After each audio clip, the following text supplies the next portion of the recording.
Well, greetings. I have a project that I started a little while ago before the Optimus Prime trailer and the Huffer, and I thought that it was going to go nowhere because it was kind of hard for me to find a workable way around the scale of the car. So that went on the back burner. It was because I got a couple of cheap RC cars from Walmart. Here's one of them. The wheelbase was okay for what I needed, but the wheel size is huge. So I took apart the other car from this set. It came with two cars. And it went on the back burner, because these cars are really basic, not really enjoyable to be driven. So I saw at Walmart the Fast and Furious car, and it had smaller wheels on it, and the wheelbase looked pretty close to what I needed. So I bought it. Wheelbase was close, very close, but it wasn't exact. As you can see, I took the body off, took my 80s Firebird frame, and it did not match up. Not exactly. Luckily for me, the chassis for these are adjustable. I was thinking about chopping it and making it shorter and gluing it back together or bolting it back together. No, the chassis are adjustable. Great. So I took the Fast and the Furious car, took the body off with the wheels, and it is almost 100% a match for this, which is great. I like it. I can paint these silver and then put black discs on the outside to simulate Knight Rider from a Knight Rider trailer. I even glued the engine from in there on there.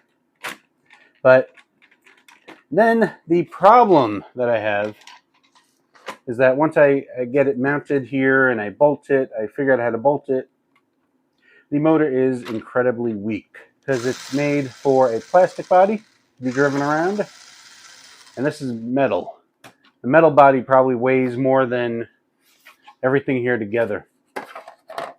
So what I did was, on the one that I took apart originally, that had a red body on it, not the police car, took it apart, then I attached a speed controller to it, a standard Hobbywing 1060. This thing flew. They do not get a lot of juice because, where is it? There it is. Because when I take the board out on these things, it's just a single battery powering it, so it can't do a lot. So what I figured is I could take the chassis, gut it, get everything out of here, put a Hobbywing 1060 in here, and a tiny Fly Sky receiver. Great. Hook it up to the motor. That'll work. The only problem is the steering.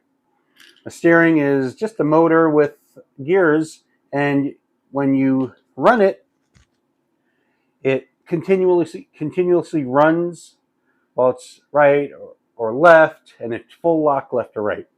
It's not proportionate at all. So what I'm going to do is put a micro servo in here.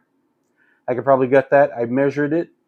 Then I could probably just close this back up, and that should work. Then I could just attach it. The post comes out of here. I don't even know where the post is anymore. But I could attach it and then attach it to the wheels themselves. I could have proportionate steering, and then attach it, and then just hook it up to the Fly Sky receiver. It'll be basically a standard RC car, the proper scale that I need. Use it with the Knight Rider trailer, and then just put a tiny battery in there, probably from the Lunchbox Mini or the Dancing Ride, I use a standard little battery in there. Or I could even use 4AA's, who cares? And then all I have to do is just get a strobing light in there, cut out that area, strobing light, and there we go, an RC Night Rider car. Because I looked up the RC kits, the radio control kit Night Rider cars online, and they're ridiculous prices. The cheapest I found was like almost $300 for $40 RC car.